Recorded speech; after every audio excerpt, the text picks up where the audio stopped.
Studia, en fait, a été créé en 2009. C'est un groupe de conseils et de services spécialisés dans le management de contenu, l'ingénierie documentaire et la valorisation des données sensibles en temps réel.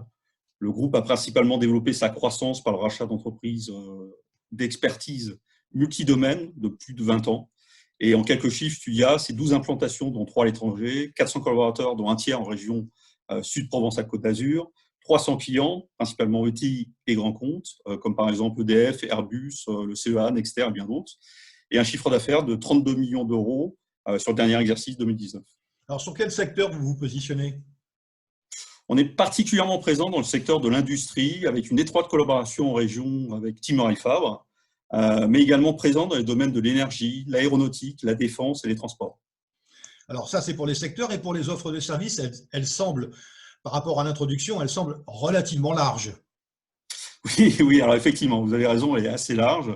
Notre offre de service, elle s'articule autour de la valorisation de la donnée métier, la gestion de l'intégrité et la sécurité de l'information, la transformation et la collaboration digitale, la gestion des contenus, des connaissances et des processus métiers, et tout ce qui gravite autour de l'industrie 4.0. Donc dessus, on va retrouver tout ce qui est big data, IoT, intelligence artificielle, réalité virtuelle et augmentée, machine learning, etc. Et nous sommes également éditeurs et intégrateurs de logiciels. On propose d'ailleurs des solutions de dématérialisation, notamment pour les factures, des solutions de chatbot ou de GED. Voilà. Parlons un peu de l'actualité. Vous êtes confiné en ce moment, vous êtes en télétravail, je suppose.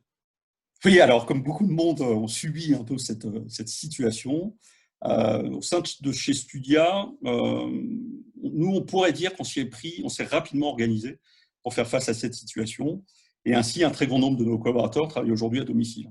Et lorsque cela était impossible, nous avons dû utiliser le chômage partiel, mais ce de façon très ciblée. Vous vous préparez pour le déconfinement, et vous me disiez que vous avez déjà une offre de service à mettre en avant. Nous profitons de cette situation un peu particulière pour préparer une offre packagée de sortie de crise pour les entreprises. Et cette offre, elle comprend des solutions concrètes pour répondre à des besoins. Nous trouvons notamment dans cette offre une prestation pour identifier les informations stratégiques sensibles nécessaires pour la continuité de service, un diagnostic digital, la mise en place d'une entreprise étendue, la digitalisation des parcours de formation, l'accompagnement des collaborateurs post-crise et la compilation des données scientifiques. Si vous aviez à recommander Medinsoft à quelqu'un, qu'est-ce que vous diriez?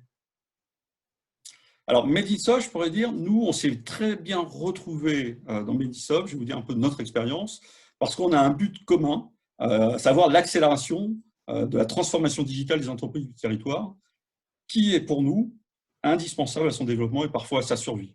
Donc, rien que pour ça, je préconiserais Medinsoft auprès de nombreuses entreprises, surtout en ce moment, pour se préparer pour l'avenir. De notre côté, nous sommes vraiment à l'écoute d'entreprises qui possèdent un savoir-faire, hein, qui pourrait être complémentaire au nôtre. Ça nous permettrait de pousser aussi des offres qui seraient particulièrement innovantes, je dirais, auprès de nos clients. Et de même, nous souhaitons contribuer à notre échelle par l'apport d'expertise, d'innovation, de pédagogie auprès des adhérents de l'association.